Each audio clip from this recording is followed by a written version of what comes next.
आणि यांची झालेली आहे फ्लाईट लँड जर्मनी फ्रँकफर्टमध्ये. तर मी आता फ्लाईटमधून उतरतोय. Thank you for your service. Thank you.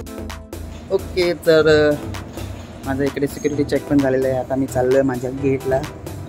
पण आता हा एअरपोर्ट खूप मोठा आहे. इकडे तुम्ही सेक्शन्स बघू शकता, A, B, C, D आणि माझं A24 आहे. बापरे, आता मला एवढं चालायचं आहे. ही टनल अचूक दिसते तेवढी छोटी नाही पण खूप मोठी आहे. तर एवढं सगळं चालायचं आहे आता.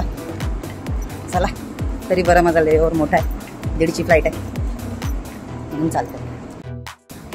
इथे आता गोरे चेहरे जास्त दिसायला लागलेत. इंडियन्स खूप कमी आहेत. गजबजलेला एअरपोर्ट आहे एकदम आणि खूप सुंदर सुद्धा आहे.